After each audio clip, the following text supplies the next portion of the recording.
That's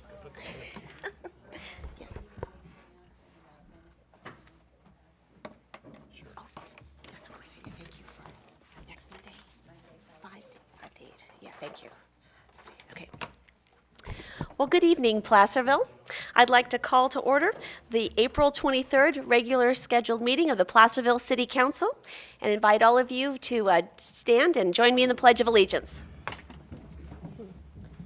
I pledge allegiance to the flag of the United States of America and to the republic for which it stands, one nation, under God, indivisible, with liberty and justice for all. Thank you. Hope everyone has been enjoying our gorgeous weather these past few days. And Mrs. Zito, may we have the roll call, please?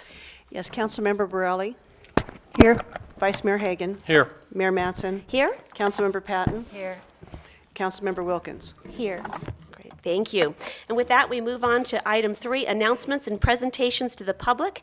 I do have one, but Mr. Morris, do we have any announcements or presentations? All right. I would like to remind everyone that next Monday at Powell's Steamers on Main Street from 6 to 8, 5 to 8. There is a benefit for the flower baskets on Main Street. That's always such an amazing asset that graces our community during the summer months that always needs funding. So come on down to Powell's for a fun evening, and we'll all be pouring drinks down there. So come on, grab a beer with your favorite city council member and raise some money for the flower baskets on Main Street. Look forward to seeing you there. And I promise I'll do a better job pouring beer than I did last year. I was very rusty. You've been down there taking lessons? I've been practicing. And with that, we move on to closed session report. City Attorney Driscoll, good evening. Good evening. Thank you, Madam Mayor. Tonight in closed session, the council did not take, well, first of all, people who weren't here, there was added to the closed session agenda an item relating to a liability claim, as a matter with respect to that claim had come up after the posting of the agenda and needed immediate action prior to the next council meeting. With respect to that, however, the council did not take reportable action. With respect to the other item, the appointment of the interim police chief, the council did confirm the city manager's appointment of Captain Mike Scott as the interim police chief commencing, I believe, May 15th. All right. Well, thank you very much, and congratulations, Captain Scott. We look forward to you serving as police chief, and our own George Nielsen retires and moves on, so thank you for that. All right. With that, we move on to item 5, the adoption of the agenda. Are there any changes? Or do I have a motion? For the adoption. Do I have a second? Second. It's been moved and seconded. All those in favor? Aye. Agenda is adopted. Item 6, ceremonial matters. There are none. And with that, we move on to public comment, and we will start with written communications. And we did receive a letter to the City Council from Ron Mueller regarding the Placerville Aquatic Center, and it's included in tonight's packet.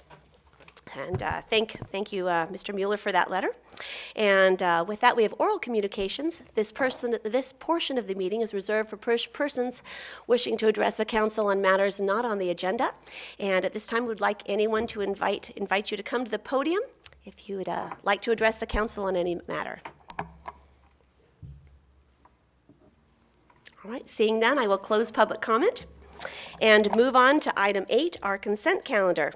All matters listed under the consent calendar are considered routine and will be enacted by one motion by roll call vote unless any member of the council wishes to remove an item for discussion. Is there any member of the council wishing to do so? Yes, Councilmember Borelli. 8.6. All right, we will pull item 8.6. Any other changes from council? All right. Is there any member of the public that wishes to comment on any item on the consent calendar? Please come forward to the podium and state your name. Sorry. Good evening. Good evening. Michael Drobish, Placerville Planning Commission, but I'm here as a citizen. So. I wasn't going to comment on it, but I just saw it about a half hour ago on the accounts payable. Check number 63087, second page. Blair's Lane Bridge and other. Is that other? a project underway. Okay. We will get that answered. So, thank you, Mr. Drobish. Okay. Any other comments? All right. With that, we will.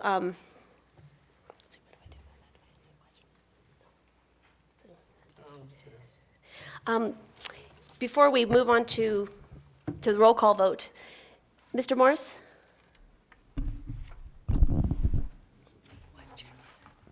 Mr. Hang on. Okay. He needs some readers. Okay, you don't have my glasses. I have the answer.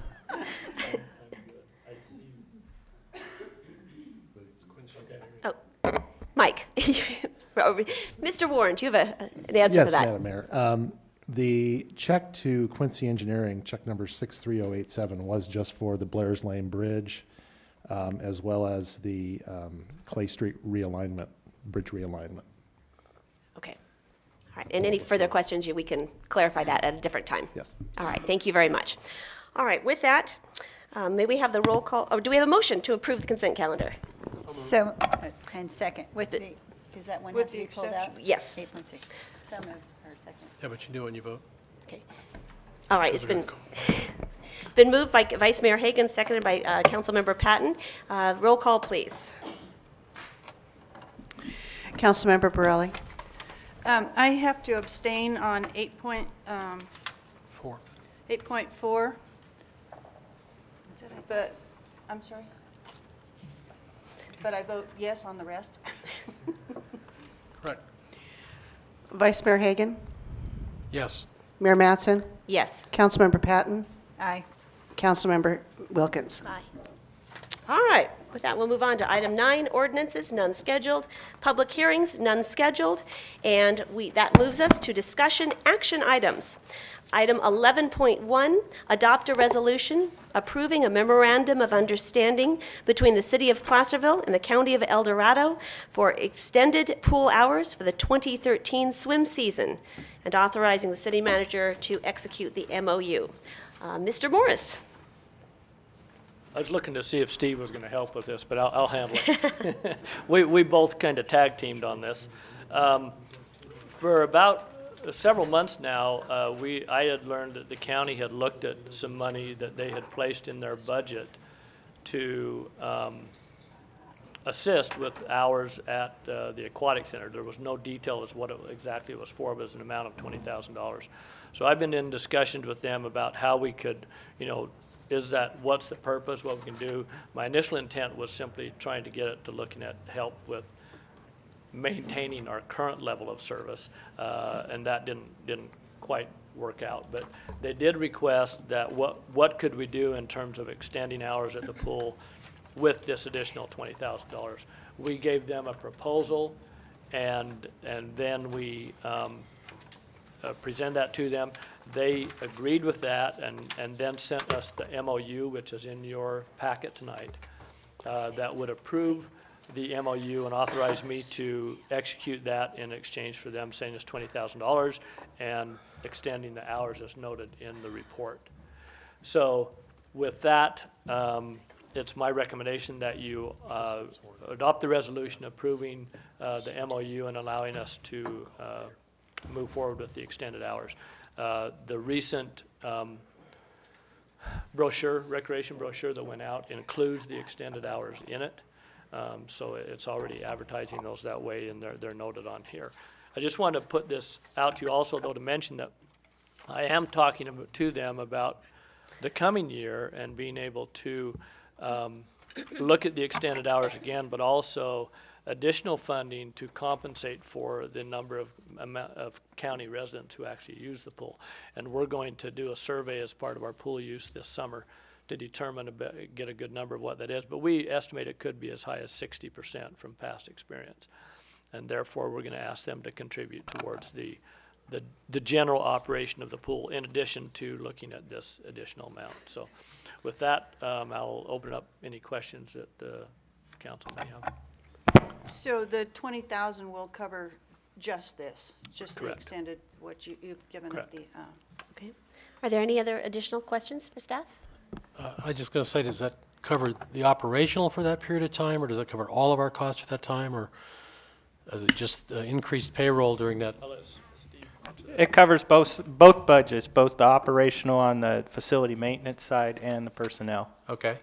And when we're doing our survey, if people give the zip code of Placerville, I mean, I don't know how much detail you're going to get for when they register, but a lot of 95667 residents are county residents and not.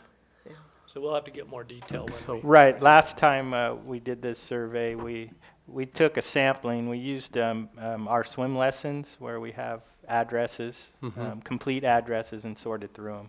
But with the sorting capabilities of our database, it's not that difficult. Good. Okay. Steve, as a lap swimmer, I thought that when I buy my pass, though, it's determined then whether you're a county resident or city resident, and your price is different. Is that not true anymore? No, that's not the case. They're all the same. They're all the same? Yes. Okay.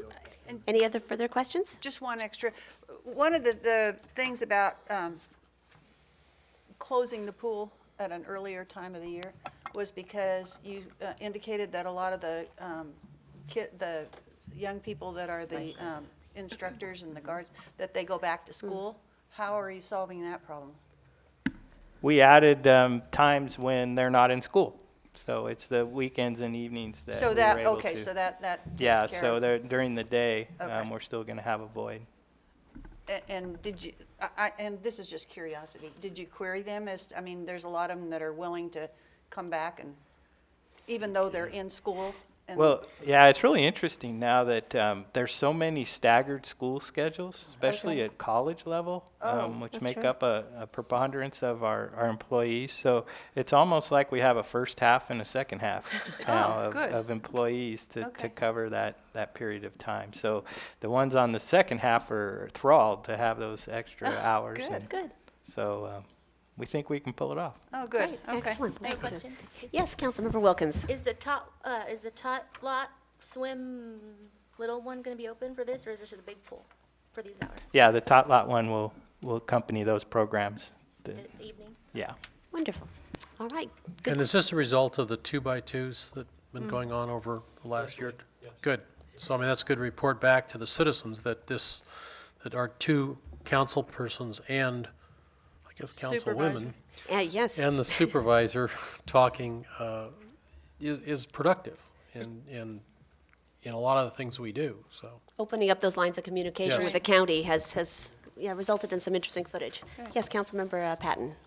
Thank you. Is there still is the aquatic center still partially funded with Marshall Hospital Foundation money and/or YMCA money? Or was that just in the building? Are those continual sources of revenue for us? Marshall Hospital Foundation contributes annually to the lap swimming program to subsidize the costs associated with that program. But that's the extent of any contributions we get on an annual basis from any outside parties. All right. Good questions. Thank you. And with that, we'd like to open public comment up on this item. Is there any member of the public that wishes to speak about the pool hours? Good evening, Sue. Please state your name for the record officially. Sue Rodman, Placerville resident. I'm very happy to see this. I have thought that our pool needs to be open over an extended season. I would say this is extended season, not extended hours, but that's just semantics. But I think that's good, and I think working with the county, because I know a lot of people with the 95667 don't live within the city limits, but they still use the pool, and it should be available to them. So, but the county needs to chip in. So, yay. And they agree. Yes. Any other comments? All right, with that, I'll close public comment and bring that back to the council for any additional comments or motion. I make a motion. Go ahead. I make a motion that we would adopt this resolution and the memorandum of understanding with the county and the city. And I second it. It's been moved and seconded. All those in favor? Aye. And we'd just like to thank the County of El Dorado for being a collaborative partner with us and helping us bring this wonderful family community asset and give it a longer season, if you will, and appreciate their support on that. All right, with that, we move on to item 12, council reports and requests for future agenda items. Yes. Oh, yes, Patty? When do we do this? We do that at the next item, Oh. 12 Oh, items I'm pulled from sorry. the consent Okay. calendar. Okay. No problem. And I'd like to start with Vice Mayor Hagan. He has returned from Washington, D.C., so let's start with you. You certainly have the back. biggest report. I am back. Yes, I was gone from the city from the 12th through the 17th, late the 17th, early the 12th. On Friday, the 12th, when I got to Washington, I did meet with David Turch, our auditor, Lobbyist? advocate, and Madeline Morgan, the assistant that operates on behalf of the city for us in Washington. We had an evening meeting and talked about some of the things that we were going to be talking about, talked about changing his staff. As I've worked with them for the last 6 years or so 8 years, and familiar with his staff and the people that have worked with us. Also then on Monday morning, Madeline had set up 3 appointments for me on Monday morning. So after my 7 o'clock meeting with all of the transportation team, I met with Congressman McClintock's office and Senator Feinstein's and Boxer's offices. And I've met with at the Boxer's and Feinstein's, their transportation experts, if you will, and had at least a half-hour meeting with each of them. In McClintock's office, I didn't, one person we were supposed to meet with is out ill, but we met with another staff person. But then on this following day, in the afternoon, I had a House Transportation Infrastructure Committee meeting, congressional, so it's the House Transportation Infrastructure Committee. Was at a meeting with that. That was a rather large meeting number. That's when it was cap to cap or SAC Metro crew. There was 50 of us roughly on the Transportation Committee of the 300. So there's about 300 of us back there and about 50 on transportation, and we split up and went to a total of 18 different meetings over that time. Obviously, you can't accommodate all 50 of us in some of those meetings. So the first one, that afternoon meeting, I was actually unable to attend because of the events in Boston. It made it a little difficult for me to get from the hotel back downtown in time by the time that went off. So I didn't actually go to that, but I did talk to the team and found out what they'd covered. The following day, on the 16th, that would be Tuesday, met again with McClintock's office, but there was 4 of us that met with Chris Tudor, who's his transportation expert. Transportation infrastructure probably does more than that. But we met with him. In the meantime, on, I think it was the 16th or 17th, Cleve, you received an email from David Turch's office regarding some information. I think it was on Tuesday morning. So Monday after we'd finished, there was some grant funds that may be available for us on one of those 3 projects that we had highlighted, the sewer line relocation out of Park. It's going to be questionable whether or not our population is adequate or too high to qualify for that grant. But so that was quick action on that part. And then in the afternoon on Tuesday, met at the White House Conference Center with Andy Abrams and one of his assistants at the Office of Management and Budget, specializing in transportation. A lot of discussion on the transportation bill about the reauthorization of the MAC or MAP 21. 21? MAP 21? Why would they call it 21? It's a 2-year bill. But anyway, and that's, again, the concern is that on the transportation team and on the transportation committee is that the continuation of funding, that was only a 2-year bill. We're just now in California, a lot of the transportation responsibilities shifted to the state, and the concern is this bill is over in October of 14, and the state hasn't decided how the funding stream is issued in this particular map 21. So we're hoping that they'll have a 5.5 or 6 year bill, at least so that for transportation planning, we're able to do some long-range planning and some ideas of what's going on. They were very impressed with the SACOG region in general, or this region, with the things that El Dorado County Transportation Commission has done as far as getting projects in the past completed and done on budget and on time. In fact, for the last 5 or 6 years, all of our projects have come in under budget and ahead of time. So we've been able to actually stretch those dollars out and extend some up. One of the examples would be the HOV lanes that are coming from El Dorado Hills up the hill. Originally, the thought was it would stop at Bass Lake. Because of savings in other projects in Caltrans and in our general region, we were able to use those and advance those funds that hadn't been expended to bring it up to Cameron Park Drive. And that is now open both east and westbound.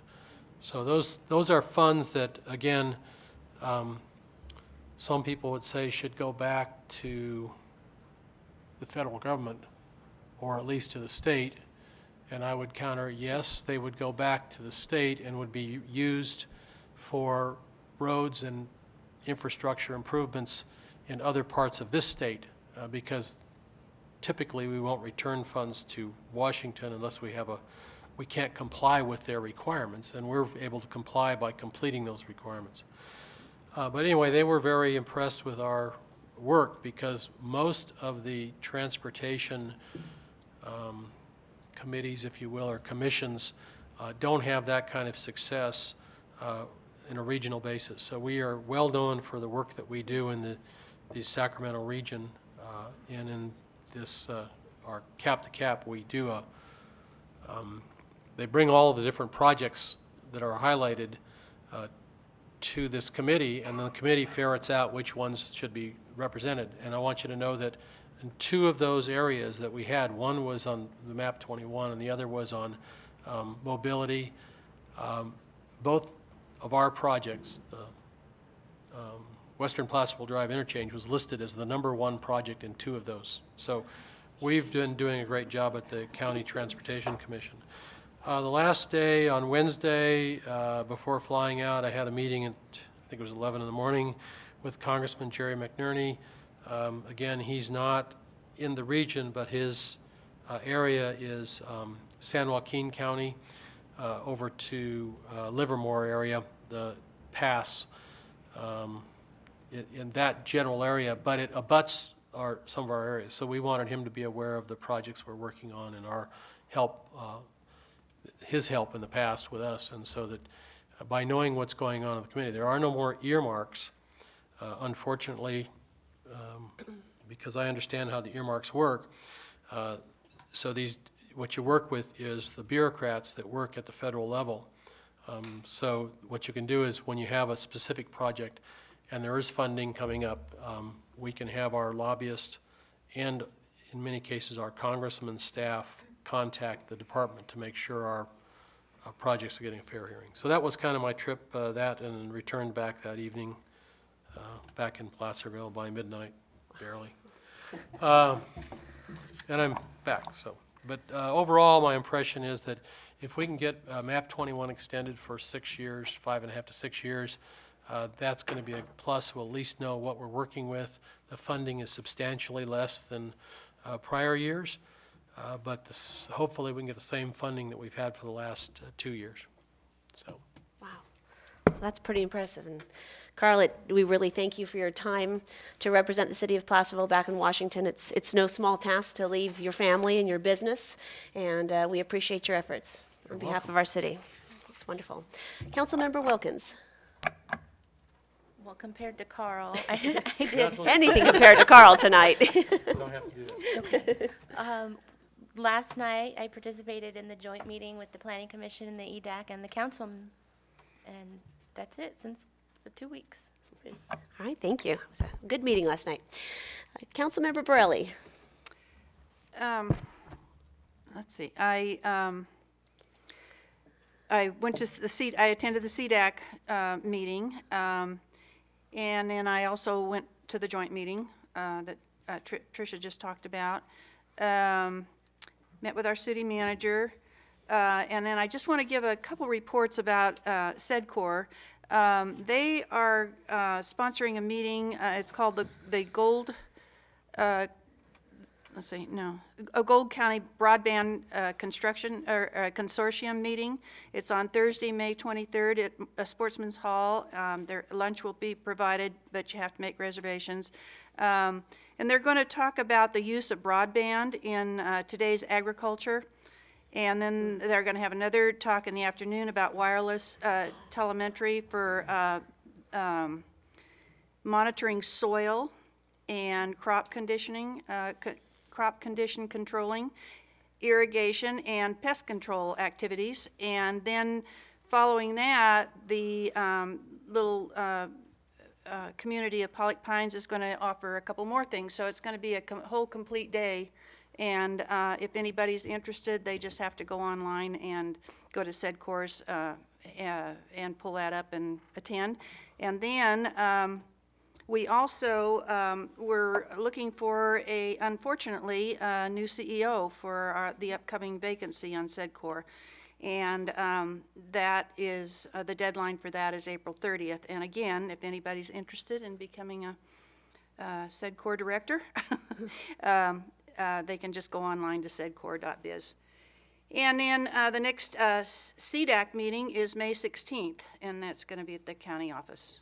So that's it. Thank you very much, Patty. Councilmember Patton. Thank you. I also went to the joint meeting last night and found it very entertaining and informative. And then did send an email to the city manager with my edits, so for what it's worth. But the other thing that I wanted to talk about was a letter that I received from a neighbor regarding a project that a longstanding project that was approved back in '07, I believe. And actually it was approved in '06. And how the city goes about either extending site plan reviews, there are things that have already been approved, and wondering, obviously, she's right up against her deadline of April 24th, but I did bring this with me today, and hoping to talk to Mike Webb, or I don't really know the protocol, so I'm just putting it out there as to. Pass it on to us and we'll. Yeah, I can speak to that and give you the brief version of it is if there's a planning entitlement, whether it's a site plan review, as you mentioned, or other entitlement that has been approved by the city but just hasn't been acted on in order to implement a project, there is a process by which an applicant can request an extension. Right. And as long as we receive the application prior to the actual expiration date, then it puts a stay on the actual expiration until such time that the matter can be brought before the Planning Commission for consideration of the extension request. So when an applicant requests to have because there's a I was told there's a $500 fee associated with requesting that extension. That's correct. So when they ask for that to be waived, will then that have to go to council, or does the Planning Commission have the authority to do that? Waiver of fees, and I'm looking to Cleve and John, I believe would need to be before the city council for consideration. Yeah. Because that was and again, the request. if that was part of their request, for example, as part of their application, I think that we would consider that also a stay of the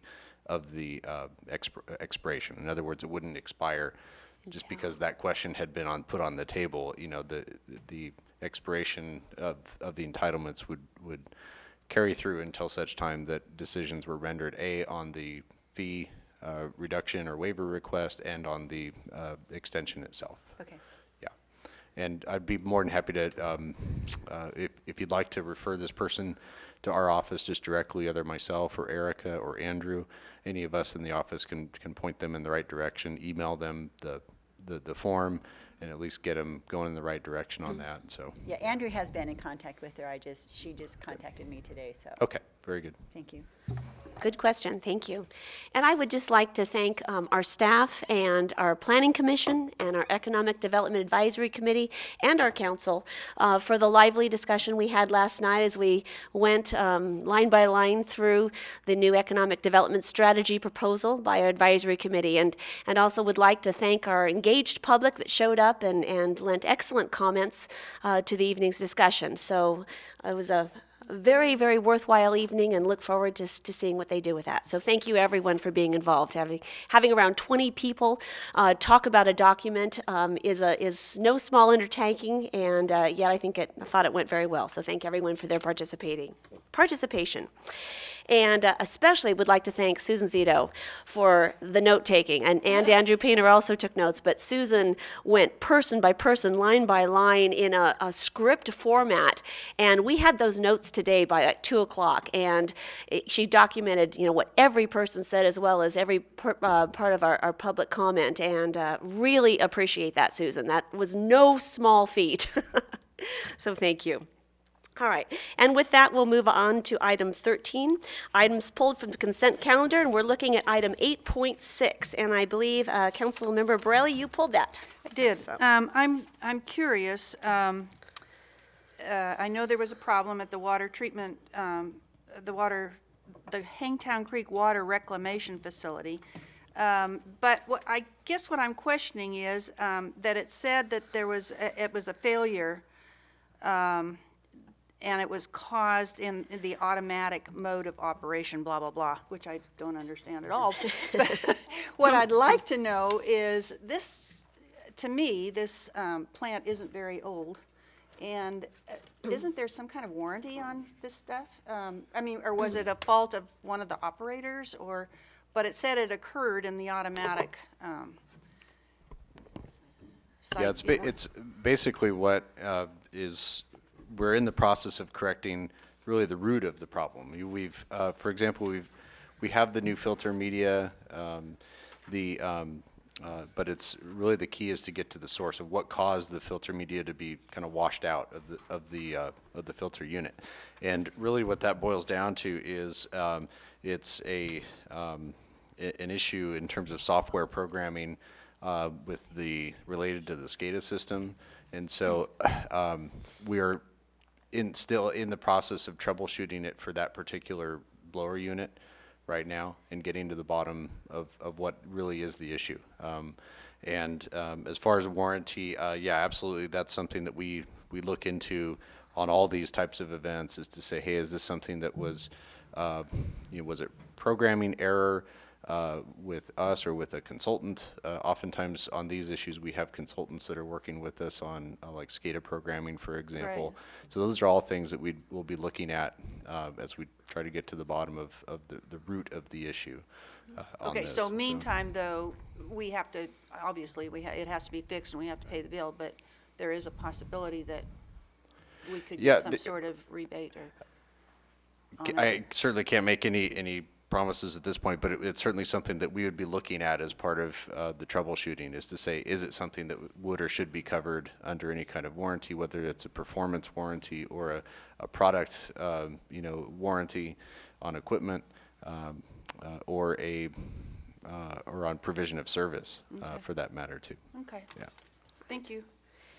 Any other further questions about this item? No, sir. I will move for the adoption. We need to ask public comment. I'm Oh, no, we don't. Oh, sorry about that. All right, so go. I will move for the adoption of 8.6. It's been moved by Councilmember Borelli, seconded by Councilmember Patton. And may we have a roll call vote, please, on this item?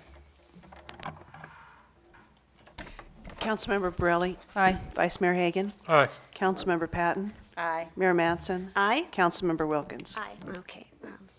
Thank you very much. With that, we move on to item 14, city manager and staff reports. Are there any reports tonight? No. Not tonight. Not. Any upcoming items?